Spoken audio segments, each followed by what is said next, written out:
Okay. So, hello everyone, welcome in AgriUg coaching classes. This is Siddharth Soni. In this lecture, we'll discuss the full length paper for the SRB NET examination, in which we cover the subject of the farm machinery and the power. बहुत दिनों से इंतजार कर रहे हैं student farm machinery and power के courses के लिए, और हमने कोर्स भी लॉन्च किया है साथ में। जैसे ही हम लोगों ने लैंड एंड वाटर मैनेजमेंट का एक सेक्शन डाला था, उसी तरीके से मैं फार्म पावर एंड मशीनरी का भी एक पूरा पेपर आप लोगों के लिए सॉल्व करके जो है यूट्यूब में डाल रहा हूँ। बाकी जितने भी पेपर के एनालिसिस हैं विद द हेल्प आंसर की आप लोगों को जो है एप्लीकेशन पे मिलेंगे। एप्लीकेशन में जो कोर्स है वहां पे मिलेगा। अभी रक्षाबंधन में मैं ऑफर दिया हुआ हूँ। रक्षाबंधन में जो भी बच्चे कोर्स परचेस करेंगे उनको 30 to 40% डिस्काउंट डायरेक्टली दिया जाएगा ऑन द प्राइस। ओके, तो अगर आप लोग आज ज्वाइन करते हैं तो आपको 30 से 40% डिस्काउंट दिया जाएगा ऑन द कोर्सेस। तो ध्यान रखिएगा बेटा, है ना। तो स्टार्ट करते हैं पेपर को। और मैंने लगभग 20 मॉडल सेट पेपर डाला है, तो अगर आप प्रैक्टिस कर लेते हो तो बेसिकली क्वेश्चंस का पैटर्न समझ में आ जाएगा कि कैसे क्वेश्चंस आते हैं, और मैक्सिमम प्रैक्टिस आप लोगों की क्वेश्चंस की हो जाएगी। ठीक है, तो मोर देन आप लोग 2000-3000 क्वेश्चंस अगर सॉल्व करके जाते हो एग्जाम में, तो that will be sufficient for you, या तो it will be very beneficial. या स्टार्ट करते हैं paper number 1। This is the question number 1। It is saying which of the following primary tillage implement, primary tillage implement इनमें से कौन सा है, ये पूछा गया। तो बेसिकली रोटावेटर, तो रोटावेटर नहीं है। कल्टीवेटर की बात करें तो कल्टीवेटर भी नहीं है। But the disc plough will be the primary tillage implement. Okay, disc plough जो होता है बेसिकली प्राइमरी टिलेज इंप्लीमेंट होता है, तो basically the disc plough will be the correct answer. Okay, the question number 2, which crop require a dibbling method for the sowing. Okay, next question बोला है कौन सी क्रॉप में डिबलिंग मेथड से सोक की जाती है ना। तो बेसिकली जो कॉटन की जो हम लोग देखते हैं, कॉटन की जो क्रॉप होती है उसमें हम लोग डिबलिंग मेथड का यूज करते हैं। बेसिकली डिबलिंग में सीड को स्पेसिफिक स्पेसिंग में मैनुअली प्लांटर से डालते हैं, और कॉटन इस तरीके से इसमें क्या करते हैं, सो होता है ना। तो बेसिकली डिबलिंग मेथड कॉटन के लिए यूज करते हैं हम लोग। या the next question will be animal round plough typically developed a draft of what. Animal round plough के टिपिकल ड्राफ्ट कितना होता है बेसिकली पूछा गया। तो टिपिकल ड्राफ्ट इसमें 500 to 600 न्यूटन का ये बेसिकली होता है ना। Animal round plough light draft develop करता है and around 500 to 600 newton normal soil conditions में देखने के लिए मिलता है। तो basically the correct answer will be 500 to 600। Which of this is used for fertiliser application. Okay, fertiliser application के लिए कौन सा इक्विपमेंट यूज होता है बेसिकली पूछा गया। तो for the fertiliser application we are using the broadcast separator. तो देखिए मैं यहाँ पर ऑप्शंस बहुत से दिए हुए हैं, मैं डायरेक्टली ऑप्शन पर के करेक्ट आंसर आपको बता रहा हूँ, क्योंकि 150 क्वेश्चंस है। इट हैज अ बहुत बड़ा लेक्चर बन जाता है, दैट्स व्हाई हम लोग क्या करते हैं डायरेक्टली आंसर बता रहे हैं। बाकी you can do analysis with your self, क्योंकि पेपर मैंने डाल दिया है, पेपर के थ्रू एनालिसिस करो। अब ये जो टाइम बचा है आप लोगों के पास, इसमें केवल क्वेश्चन प्रैक्टिस ही आप लोगों को जो है एग्जाम में क्रैक करवा सकता है। एग्जाम में अगर पास होना तो you can do question practice more and more, जब ही जाकर के आप लोग जो है एग्जाम में एक अच्छा जो स्कोर कर सकते हैं। या next, the function component of a sprayer is what. Okay, sprayer का फंक्शनल कंपोनेंट कौन सा है पूछा गया। तो स्प्रेयर का जो फंक्शनल कंपोनेंट है basically that will be here a nozzle. Nozzle उसमें लगा होता है स्प्रेयर में, है ना। Basically nozzle spray pattern, droplet size और कवरेज डिसाइड करता है बेसिकली। तो this is the functional component जो कि यूज किया जाता है। Power availability per hectare in India approximately कितनी है। इंडिया में power availability per hectare approx कितनी होती है। तो 1.75 किलोवाट पर हेक्टेयर आप लोगों की पावर अवेलेबिलिटी होती है ना। तो बेसिकली इंडिया का average agri power availability 1.75 kilowatt per hectare आप लोगों का जो है बेसिकली देखने के लिए मिला है। या ओके, तो the correct answer will be 1.75 kilowatt. अगला question, power operated thresher as preferred over manual method because. Basically यहाँ पूछा गया power operated thresher manually method से बेटर क्यों होता है, बेसिकली ये बोला गया है। तो इसमें लेस टाइम लगता है। ओके, फॉर द ऑपरेशन हम लोगों को लेस टाइम में ऑपरेशन हमारा परफॉर्म हो जाता है। तो दैट्स कंडीशन हम लोग बोलते हैं कि पावर थ्रेसर फास्ट होता है और लेबर कम लगता है और आउटपुट ज्यादा देता है, इस वजह से पहले ये हमारा पावर ऑपरेटेड यूज किए जाते हैं। Next question, next, which equipment is most suitable for hill sowing. Hill sowing के लिए कौन सा इक्विपमेंट सुटेबल होता है। तो बेसिकली हिल सोइंग के लिए इंक्लाइंड प्लेट प्लांटर आप लोगों का यूज होता है। Inclined plate planter uneven terrain में एक्यूरेट स्पीड मैटरिंग देता है बेसिकली। तो ये आप लोगों का करेक्ट आंसर है। Pneumatic planter are used for what? Pneumatic planter का यूज कहाँ होता है पूछा गया है, तो बेसिकली कॉटन में हम लोग न्यूमेटिक प्लांटर का यूज करते हैं। ओके, बेसिकली हमने कॉटन में देखा था क्या, तो correct answer will be the cotton, है ना। जहां पर न्यूमेटिक प्लांटर सक्शन से लार्ज स्पीड क्रॉप जैसे कॉटन के लिए सुटेबल होता है, तो correct answer will be the pneumatic या cotton. Okay, which machine is used for cutting grass and weeds पूछा गया है, तो ग्रास और वीड्स कट करने के लिए कौन सा मशीन यूज करते हैं, तो बेसिकली हम लोग जो है मूवर का यूज करते हैं। Okay, mower are the use for the cutting of the grass and weeds also, है ना। तो बेसिकली मूवर का हम लोग यूज करते हैं।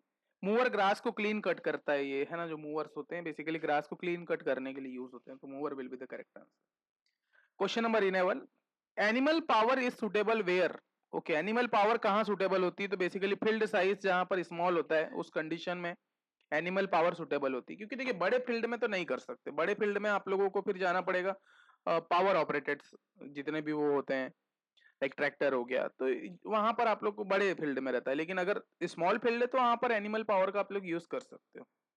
या next question, a combine harvester is a combines? क्या क्या कंबाइन हार्वेस्टर में कंबाइन होता है बेसिकली पूछा गया। कंबाइन हार्वेस्टर में क्या कंबाइन करता है, तो ये हार्वेस्टिंग और थ्रेसिंग ऑपरेशन दोनों को एक साथ करता है कंबाइन हार्वेस्टर। ओके, सो वहां पर ये इंपॉर्टेंट होता है, तो कंबाइन हार्वेस्टिंग में थ्रेसिंग और क्लीनिंग एक साथ वो करता है बेसिकली, तो कंबाइन हार्वेस्टर वहां पे यूज होता है।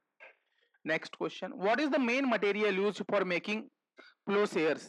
ओके, प्लोसेयर्स बनाने के लिए कौन सा मटेरियल यूज होता है पूछा गया, तो हाई कार्बन स्टील जो होता है बेसिकली ये यूज होता है मेकिंग द प्लोसेयर्स। या बेसिकली हाई कार्बन मटेरियल के बने होते हैं प्लाउस के सेर जो होते हैं, है ना। Next question, sugar cane cutter planter are specially design for what? है ना, बेसिकली पूछा गया सुगर कैन प्लांटर किस क्रॉप के लिए डिजाइन किया जाता है, तो सुगर कैन प्लांटर जो होता है बेसिकली ये शुगर केन प्लांटिंग में सेट कटिंग और प्लांटिंग एक मशीन से होती है बेसिकली, है ना, तो ये वहां पर यूज किया जाता है, तो correct answer will be the sugar cane. तो भाई नाम ही है ना शुगर केन प्लांटर, मीन्स की शुगर केन का यूज हो रहा होगा, it will be showing here, तो नाम से ही ये शो कर रहा है directly. Question number 50, cashew nut dehusking is done using what? तो बेसिकली स्पेशल हाइड्रोलिक डिहस्कर्स हम लोग यूज करते हैं फॉर द डिहस्किंग ऑपरेशन, तो the correct answer will be special hydraulic disc. अगला क्वेश्चन देखते हैं, what is the function of sprocket in chain drive? Sprocket का क्या फंक्शन होता है चैन ड्राइव में, ये पूछा गया है ना। तो बेसिकली चैन ड्राइव में स्प्रॉकेट का फंक्शन होता है ट्रांसमिट द मोशन, मोशन को ट्रांसमिट करने के लिए हम लोग स्प्रॉकेट का यूज करते हैं, है ना। तो ये चैन ड्राइव में इसका यूज होता है। Question number 17, a belt drive is preferred when what? Okay, belt drive कब प्रिफर होता है, तो basically large distance between shaft की कंडीशन में बेल ड्राइव को प्रिपेयर किया जाता है। अगर डिस्टेंस बहुत ज्यादा बड़ी तो उस कंडीशन में आप लोग बेल ड्राइव को यूज करते हो फॉर द पावर ट्रांसमिशन, तो the correct answer will be the B. या the question number 18 is showing here the gear ratio is equals to 3:1. In that condition, what will be the condition here? Input is slower than output, output is slower than input, both rotate equally and depend on the gear teeth. तो basically अगर gear ratio 3:1 का है, इस means की output is slower then input, उस condition में output क्या है, स्लोअर है इनपुट के। ओके, तो basically the correct answer will B be here. तो बेसिकली बहुत सिंपल क्वेश्चन है, फार्म मशीनरी के क्वेश्चन तो देखे ना आप लोग, अच्छे पूछे जाते हैं। क्या unit draft is defined as, किस तरीके से यूनिट ड्राइव को डिफाइन किया जाता है, there will be different types of the formulas representing here. तो बेसिकली यूनिट ड्राफ्ट क्या होता है, total draft divided by width is called a unit draft. अगर हम लोग टोटल ड्राफ्ट को उसकी विड्थ के साथ डिवाइड कर देते हैं तो हम लोगों को क्या मिल जाता है, उस कंडीशन में यूनिट ड्राफ्ट पता चल जाता है। तो यूनिट ड्राफ्ट बेसिकली रेशियो होता है, ओके, टोटल ड्राफ्ट और विड्थ का। चलिए आगे देखते हैं, which type of gear is used for perpendicular shaft? Perpendicular shaft के लिए कौन सा गियर यूज होता है, तो बेसिकली परपेंडिकुलर शाफ्ट के लिए बेवल पिनियन गियर आप लोगों की, बेवल गियर्स आप लोगों की यूज करते हैं, जो परपेंडिकुलरली क्या करते हैं, ऑपरेशन परफॉर्म करते हैं ना। तो बेसिकली परपेंडिकुलर शाफ्ट में बेवल आप लोगों का यूज होता है। Okay, coupling are use to what? Coupling का मेन काम क्या होता है, तो कपलिंग का जो मेन काम होता है basically transmit torque between shaft, है ना, दो शाफ्ट के बीच में टॉर्क को ट्रांसमिट करने के लिए यूज होता है। तो बेसिकली द क्वेश्चन नंबर 21 का आंसर आपका बी हो जाएगा। Which bearing handles radial loads efficiently. Okay, radial load के लिए कौन सा बेयरिंग बेस्ट होता है ये पूछा गया। तो रेडियल लोड के लिए मैंने क्वेश्चन बताया भी था कि roller bearing will be the correct answer for the condition, क्योंकि roller bearing large radial loads handle करने के लिए यूज किए जाते हैं। ओके, तो the correct answer will be the roller bearing. What is the main advantage of pneumatic seed metering. Okay, pneumatic seed metering का advantage क्या होता है बेसिकली पूछा गया है। तो इसमें न्यूमेटिक सीड का जो होता है बेसिकली यूनिफॉर्म स्पेसिंग देता है एंड लो सीड ब्रेकेज भी आप लोगों को देता है। तो यूनिफॉर्म स्पेसिंग और लो सीड ब्रेकेज देने के लिए हम लोग क्या करते हैं, न्यूमेटिक सीड मैटरिंग डिवाइसेस का यूज करते हैं। तो ये देखिए क्वेश्चंस भी एक अच्छा लेवल के पूछे गए हैं, ऐसा नहीं है। और हम लोगों ने पूरा जब मॉडल सेट पेपर तैयार किया है तो उसमें पूरे सेक्शंस कवर किया है ना, according to the net papers, है ना। लास्ट ईयर के जो नेट पेपर्स थे उनको भी हमने एनालिसिस करके यहाँ पर उस अकॉर्डिंग आप लोगों के लिए मॉडल पेपर्स तैयार किए गए। तो 10 papers will be sufficient for the examination. आज भी अगर आप पेपर स्टार्ट कर दो सॉल्व करना तो max to max 70 to 80% paper आप लोग बना करके आ जाओगे इजीली। या ये भी एक important. Question number 24, which formula gives the implement power requirement. किसी भी इंप्लीमेंट के लिए पावर रिक्वायरमेंट के लिए कौन सा फॉर्मूला हम लोग यूज करते हैं यहाँ पर पूछा गया है ना। तो बेसिकली किसी भी पावर कंडीशन में अगर आपको इंप्लीमेंट पावर रिक्वायरमेंट देना है, चेक करना है, तो बेसिकली पावर का फॉर्मूला होता है ड्राफ्ट इनटू स्पीड। कितना उसमें ड्राफ्ट फोर्स लग रहा है और कितनी स्पीड है उसकी, उस दोनों का मल्टीप्लीकेशन करके we can get the power requirement from there. Power requirement draft और स्पीड का मल्टीप्लीकेशन होता है बेसिकली। या इस तरीके से we can get the value. अगला question number 25, the hydraulic control system help in what. Hydraulic control system का यूज कहां होता है पूछा गया है। तो for the depth control, depth को कंट्रोल करने के लिए हाइड्रोलिक कंट्रोल सिस्टम का बेसिकली यूज किया जाता है। हाइड्रोलिक डिप्थ कंट्रोल इंप्लीमेंट का काम कंट्रोल करता है बेसिकली, तो वहां पर हम लोग डिप्थ कंट्रोल का यूज करते हैं। फील्ड कैपेसिटी का फॉर्मूला क्या होता है यहाँ पर पूछा गया। देखिए क्वेश्चन भी एक बिल्कुल zero level to high level गए हैं यहाँ पे, देखना आप लोग। या तो फील्ड कैपेसिटी को डिफाइन किस तरीके से किया जाता है पूछा गया। तो field capacity is the width into speed into field efficiency. Multiplication of the width, कितना विड्थ में हुआ है, कितनी स्पीड से हुआ है और उसकी एफिशिएंसी कितनी थी, तीनों का मल्टीप्लीकेशन करते हैं तो we can get the field capacity there. Okay, वहां पर हम लोग फील्ड कैपेसिटी को निकाल सकते हैं। तो basically field capacity is the multiplication of the three values यहाँ पर आप लोगों को दिए हुए। अब basically what is the field efficiency sir. तो फील्ड एफिशिएंसी का अगर फॉर्मूला देखें तो फील्ड एफिशिएंसी डिराइव करता है effective field capacity to theoretical field capacity, दोनों का रेशियो अगर मैं निकाल लूं तो बेसिकली ये क्या होता है, मेरा फील्ड एफिशिएंसी होती है। ओके, क्योंकि फील्ड एफिशिएंसी एक्चुअल कितना वर्क हुआ है और पॉसिबल मैक्सिमम वर्क कितना था, उन दोनों का रेशियो होता है यहाँ पे। ओके, तो field capacity ratio of. Next question, seed rate is calculated based on what. Seed rate को किस तरीके से कैलकुलेट किया जाता है पूछा गया, किस पे बेस्ड होता है ये। तो सीड रेट आपका हमेशा रो स्पेसिंग एंड प्लांट स्पेसिंग पे बेस्ड होता है ना। क्रॉप को ज्योमेट्री सीड रेट डिसाइड करता है, क्रॉप की ज्योमेट्री सीड रेट को डिसाइड करने का काम करती है। तो basically row spacing plant spacing will be correct answer. Question number 29, more accurate method of calibration of sprayer is what. Sprayer का मोस्ट एक्यूरेट कैलिब्रेशन मेथड क्या होता है पूछा गया। तो the option number C will be correct है कि कितना आपने वॉल्यूम अप्लाई किया है और divided by area. Okay, direct application rate check करता है बेसिकली। तो volume applied divided by area will be the correct answer for the condition. Okay, तो ये आप लोगों का करेक्ट होता है। Question number 30, thresher grain output अगर 400 किलोग्राम पर आर दिया हुआ है, मान लो यहाँ थ्रेसर का ग्रेन आउटपुट दिया है आपको 400 किलोग्राम पर आर एंड ग्रेन लॉस आपका दिया है 10 kg पर आर, तो उसकी एफिशिएंसी निकालने बोला है। तो एफिशिएंसी का फॉर्मूला मैंने अभी बताया कि efficiency will be what. Okay, तो एफिशिएंसी क्या होती है, जस्ट अ सेकंड ना। या एफिशिएंसी कैसे निकालते हैं किसी भी चीज की, तो हम लोग कितना आउटपुट हम लोगों को मिला डिवाइडेड बाय इनपुट, कितना हमने इनपुट किया, दोनों को हम लोग क्या करते हैं डिवाइड कर देते हैं। और परसेंटेज में निकालना है तो divide multiplied by the 100 and we can get the efficiency. तो एफिशिएंसी हमेशा किसी भी, अगर आप मशीनरी में पढ़ रहे हो तो वहां पर भी जैसे आप लोग पढ़ोगे तो उस कंडीशन में भी जो एफिशिएंसी होती है वो आउटपुट अपॉन इनपुट के बेसिस पे हम लोग उसको कैलकुलेट करते हैं। ओके, तो efficiency will be calculated by the output upon input.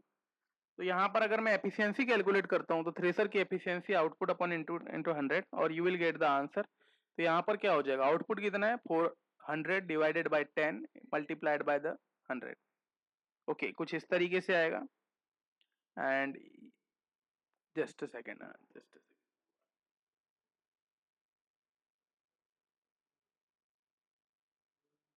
ठीक है, सो यहाँ पर आउटपुट प्लस लॉसेस भी आएंगे, ठीक है, यहाँ पर आउटपुट प्लस लॉसेस आएंगे, सॉरी सॉरी, तो you will get the answer after calculation 90%। कितना लॉसेस हुआ उसको भी आप लोग यहाँ पे डिवाइड करते हैं, या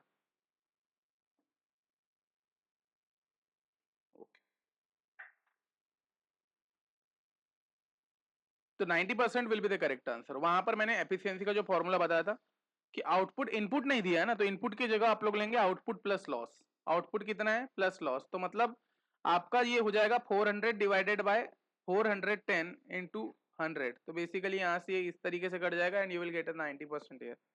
ओके, तो करेक्ट आंसर विल बी 90%। इस तरीके से कैलकुलेट करते हैं। ये क्वेश्चंस आप लोगों के आएंगे, यहाँ पर कैलसी की जरूरत नहीं होती basically. The comparison ratio of diesel engine is usually what. Okay, diesel engine का कंपैरिजन रेशियो कितना होता है पूछा गया, तो डीजल इंजन में जो कंपैरिजन रेशियो होता है बेसिकली 14:20 आप लोगों का ये कंपैरिजन रेशियो होता है डीजल इंजन के लिए। This will be the correct answer. Next question, question number 32। In 4 stroke diesel engine power stroke occur. Okay, basically बोला है कि 4 स्ट्रोक डीजल इंजन में पावर स्ट्रोक कब आता है, ये पूछा गया है। तो पावर स्ट्रोक कब आता है, तो बेसिकली एवरी 2 रिवॉल्यूशन आप लोगों को 4 स्ट्रोक इंजन में जो है पावर रिवॉल्यूशन देखने के लिए है ना, पावर स्ट्रोक देखने के लिए मिलता है। तो 2 रिवॉल्यूशन के बाद में आप लोगों का एक पावर स्ट्रोक बनता है। तो basically the correct answer will be every 2 revolutions. Okay, या तो ये आप लोगों का आंसर हो जाता है। अगला देखते हैं। जो 4 स्ट्रोक कंप्लीट होने में क्या होता है, 2 क्रैंक रिवॉल्यूशन लगता है बेसिकली, तो उस वजह से आपको every 2 revolution will be correct answer also. अगला देखते हैं। विच of the following is not the part of the fuel injection system. Okay, fuel injection system का पार्ट नहीं है पूछा गया, तो बेसिकली क्या पार्ट नहीं है, तो camshaft will be not the part of the fuel injection system. Okay, क्योंकि इंजेक्टर होता है, फ्यूल टैंक होता है, फ्यूल पंप होता है, लेकिन कैमशाफ्ट उसमें नहीं होता। कैमशाफ्ट केवल ऊपर में यूज होता है। कैमशाफ्ट वाल्व टाइमिंग के लिए यूज होता है। जब हम लोग वाल्व टाइमिंग की कंडीशंस को यूज करवाते हैं तो वहां पर आपका कैमशाफ्ट यूज होता है, लेकिन ऑपरेशंस में ऐसा बेसिकली यूज नहीं होता है फ्यूल इंजेक्शन में। या अगला देखते हैं। विच device convert reciprocating motion into the rotary motion. Okay, reciprocating motion को रोटरी मोशन में कौन सा डिवाइस कन्वर्ट करता है पूछा गया, तो बेसिकली क्रैंकशाफ्ट जो होता है ये रेसिप्रोकेटिंग मोशन को रोटरी मोशन में कन्वर्ट करने के लिए हमारा यूज होता है। तो crankshaft will be the correct answer. Drawbar power is what. Drawbar power का बेसिकली फॉर्मूला क्या होता है, तो ड्रॉबर पावर के लिए बात करेंगे तो drawbar power basically power available at a tractor.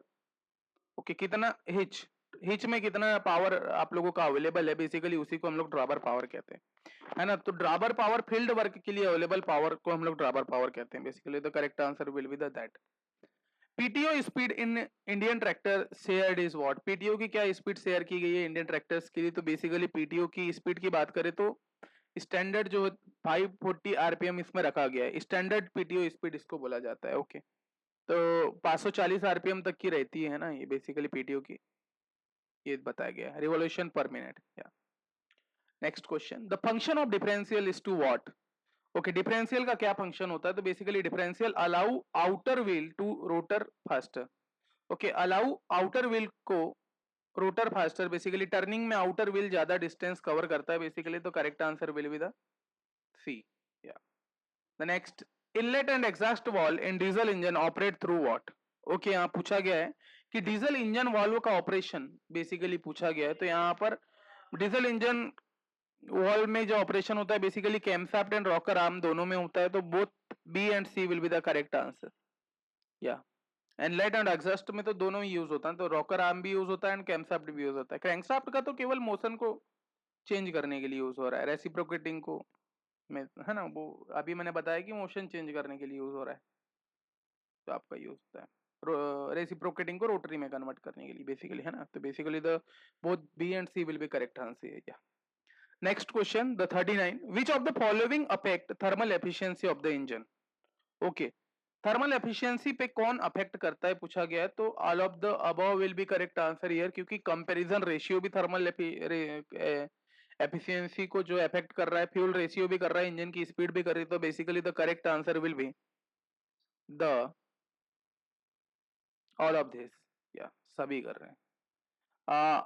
Next question, the indicate power of a diesel engine is what, है ना। इंडिकेट पावर कैसे कैलकुलेट होता है डीजल इंजन की, तो बेसिकली सिलेंडर प्रेशर से बेसिकली हम लोग क्या करते हैं, कैलकुलेट करते हैं। Okay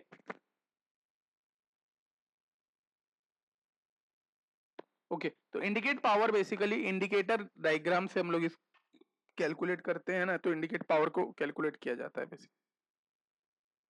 just a second,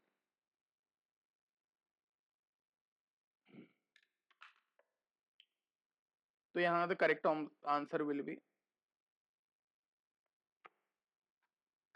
calculated from the cylinder pressure. या नेक्स्ट क्वेश्चन की तरफ आगे बढ़ते हैं। Power tiller are ideal for what, okay, power tiller कहाँ आइडियल है पूछा गया है। तो पावर टिलर जो होता है बेसिकली कहाँ आइडियल होता है, तो ड्राईलैंड एरियाज में, वेटलैंड पडलिंग्स में, हिली टेरेंस में, या फिर ऑल ऑफ द अबव। तो basically the correct answer will be what, तो the correct answer will be the all of the above, क्योंकि ड्राईलैंड एरियाज में भी आइडियल माना जाता है, वेटलैंड पडलिंग्स में, हिली एरियाज, सभी जगह पर पावर टिलर्स जो होते हैं आइडियल माने जाते हैं। या question number 42, in tractor 3 points linkage is used for what, है ना।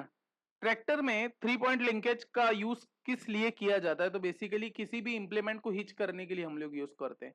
ये बेसिकली जब मैंने देखिए ट्रैक्शन के तो मैंने पूरे चैप्टर्स आप लोगों को डाला हुआ है, गेट के जितने भी स्टूडेंट्स हैं और गेट की तैयारी आपने कभी भी किया होगा, तो हम लोग 5 साल प्रीवियस 5 साल से उसको पढ़ा रहे हैं। You know about the all the things, है ना, वहां पर आप लोगों को मिलेगा भी सारी चीजें, या तो वहां देख लेना आपको। In tractor 3 point linkage is used for what, तो बेसिकली हिचिंग इंप्लीमेंट्स के लिए हम लोग क्या करते हैं, ट्रैक्टर में यूज करते हैं। तो हिचिंग करने के लिए इंप्लीमेंट को वहां पर बेसिकली यूज होता है। क्या what type of steering is most common in tractor, या किस टाइप की स्टीयरिंग मोस्ट कॉमन होती है ट्रैक्टर्स में पूछा गया है ना। ट्रैक्टर में कॉमन स्टीयरिंग टाइप कौन सा होता है, तो basically rack and pinion type आप लोग यूज करते हैं। जो भी स्टीयरिंग सिस्टम होता है रैक एंड पिनियन टाइप आप लोगों का स्टीयरिंग मोस्ट कॉमन होता है। Which transmission allow continuous speed variation, okay, यहाँ पर पूछा गया कंटिन्यूअस स्पीड वेरिएशन में कौन सा ट्रांसमिशन देता है बेसिकली, तो correct answer will be the CVT, continuously variable transmission will be correct answer for the condition. क्योंकि इसमें क्या होता है ना, आप लोग देखना कि सीवीटी में इनफिनाइट गियर रेशियो पॉसिबल होते हैं, तो उस कंडीशन में the correct answer will be the CVT. या बेसिकली ये correct answer. Next question, engine heat balance sheet slow shows what, engine heat balance seats क्या शो करती है ना। तो basically engine heat balance sheet का क्या काम होता है, तो ये बेसिकली हीट डिस्ट्रीब्यूशन के लिए यूज करते हैं हम लोग, हीट डिस्ट्रीब्यूशन की जगह पर इसका यूज किया जाता है ना। बेसिकली इंजन हीट को ब्रेकडाउन शो करता है ना, ब्रेकडाउन शो करता है उस कंडीशन में, तो ये आपका heat distribution will be correct answer. Turbo charger in diesel engine is used for what, है ना। बेसिकली टर्बो चार्जर का क्या काम होता है पूछा गया, तो बेसिकली टर्बो चार्जर क्या करता है, increase power by using exhaust gases. Turbo charger जो होता है पावर एग्जॉस्ट एनर्जी यूज करता है और एयर कंप्रेस करता है, एयर को कंप्रेस करता है और क्या करता है, एग्जॉस्ट एनर्जी का यूज करके एयर को कंप्रेस करने का बेसिकली काम होता है टर्बो चार्जर का। तो turbo charger are used for that condition. या the correct answer will be that. Next, drawbar HP is less than PTO HP, what indicates, indicate क्या करना चाह रहा है। अगर मान लो ड्राबर हार्स पावर आपकी PTO हार्स पावर से क्या है, कम है, उस कंडीशन में क्या होता है, तो उस कंडीशन में आप लोगों की जो कंडीशन बनती है that the condition will be wheel slip. Okay, उस कंडीशन में आपका व्हील स्लिप की कंडीशन आपको देखने के लिए मिलती है। तो व्हील स्लिप पावर लॉस का कॉज होता है बेसिकली, तो व्हील स्लिप की कंडीशन आपको देखने के लिए मिलती है जब ड्रॉबर हार्स पावर आपकी PTO हार्स पावर से क्या होती है, कम इंडिकेट कर रही है। Okay, that will be showing there. Next, stroke length of an engine is what, okay, stroke length का मतलब क्या होता है इंजन में, तो बेसिकली लेंथ पिस्टन ट्रेवल्स के लिए स्ट्रोक लेंथ का यूज किया जाता है, लेंथ पिस्टन ट्रेवल्स में यूज होता है ना। पिस्टन TDC से BDC तक जितना मूव करता है उसको हम लोग बोलते हैं स्ट्रोक लेंथ। तो स्ट्रोक लेंथ वहां पर आपका लेंथ पिस्टन ट्रेवल्स के लिए यूज किया, तो correct answer will be the less piston travels will be correct. Okay, या next question, heat loss to cooling water indicate what, okay, heat loss to cooling मतलब cooling water heat loss का मतलब क्या होता है पूछा गया है, तो कूलिंग वाटर हीट लॉस का मतलब होता है power loss. Okay, power loss को रिप्रेजेंट करता है, बेसिकली एनर्जी का हिस्सा कूलिंग वाटर ले जाता है बेसिकली, है ना। तो the power loss will be indicate the heat loss. Correct answer will be power loss. Standard tractor test is carried out by what? Okay. Basically पूछा गया कि स्टैंडर्ड ट्रैक्टर टेस्ट कौन करता है, जो स्टैंडर्ड ट्रैक्टर टेस्ट होते हैं वो कौन करता है। तो यहाँ पर अलग अलग आप लोगों को इंस्टीट्यूशंस दिए हैं, like ICR, BIS, CFM, TTI या एफएम टीटीआई। तो basically CFM TTI Budhni, okay, यहाँ पर सभी बच्चों की ट्रेनिंग होती है जो भी एग्रीकल्चर इंजीनियरिंग स्टूडेंट्स होते हैं। सीएफएम टीटीआई में आप लोगों का स्टैंडर्ड ट्रैक्टर टेस्ट आप लोगों का होता है। The correct answer will be CFM TTI. Okay, तो basically this is the correct answer for the question. तो basically this will be the 50 questions of this paper, जो कि फार्म मशीनरी के पेपर के थे। This is the first type of the lecture. इसमें मैंने first type में 50 questions किया है, सेकंड में मैंने 50 किया एंड थर्ड में 50 किया। तो बेसिकली ये सभी सेट्स आपको वन बाय वन देखने के लिए मिल जाएंगे। जितने भी मॉडल पेपर से सभी को मैं ही सॉल्व करवा के जो आप लोगों को दूंगा, उन सभी के सॉल्यूशंस दूंगा। तो बेसिकली पेशेंसली आप लोगों को रहना है ना। पूरे क्वेश्चंस मिलेंगे, पूरी आंसर की मिलेगी। एक पेपर हम यूट्यूब में जब सॉल्व करते हैं तो 50-50 के सेट्स को ही सॉल्व करते हैं। तो basically you will get all the things here. Okay, thank you, will meet on the next lecture with the next questions. Okay.